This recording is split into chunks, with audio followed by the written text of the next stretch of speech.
মাদারীপুর জেলার বুকে বয়ে চলা আড়িয়াল খাঁ নদী শুধুমাত্র একটি জলধারাই নয়, এটি এই অঞ্চলের ইতিহাস, সংস্কৃতি, কৃষি ও অর্থনীতির সঙ্গে ওতপ্রোতভাবে জড়িত। শত শত বছর ধরে আড়িয়াল খাঁ নদী মাদারীপুরবাসীর জীবন ও জীবিকার অবিচ্ছেদ্য অংশ হিসাবে কাজ করছে। নদীর দুই পার জুড়ে বিস্তীর্ণ ফসলের মাঠ যেন নদীর দান, উর্বরতাই তার বড় প্রমাণ।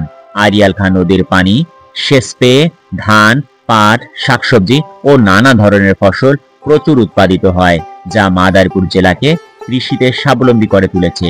এই নদী এলাকার জেলেদের জীবিকারও প্রধান উৎস। বছরের নানা মৌসুমে বিভিন্ন জাতের দেশি মাছ পাওয়া যায়, যা স্থানীয় বাজারের পাশাপাশি দেশের বিভিন্ন প্রান্তেও সরবরাহ হয়। নদীর পাড়ে গড়ে উঠেছে ছোট বড় বহু হাট বাজার ও জনপদ। অনেক মানুষ প্রতিদিন নৌপথে যাতায়াত করে, যা সময় ও খরচ দুটি সাশ্রয় করে। আড়িয়াল খাঁ নদ শুধু যোগাযোগের সুবিধাই নয়, বরং পর্যটন ক্ষেত্রেও সম্ভাবনাময় এক অপার দ্বার। এই নদীর তীরবর্তী সৌন্দর্য, সূর্যাস্তের দৃশ্য ও নৌকা ভ্রমণ সব মিলিয়ে এটি ভ্রমণ পিপাসুদের জন্য এক মনোরম অভিজ্ঞতা। আড়িয়াল খাঁ নদী আজও তার আপন মহিমায় বহমান।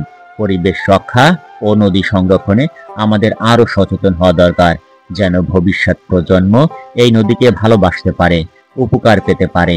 আড়িয়াল খাঁ শুধু একটি নদীই নয়, এটি মাদারীপুরের ইতিহাস, বর্তমান, সম্ভাবনাময় ভবিষ্যতে বয়ে চলা ধারাবাহিকতা।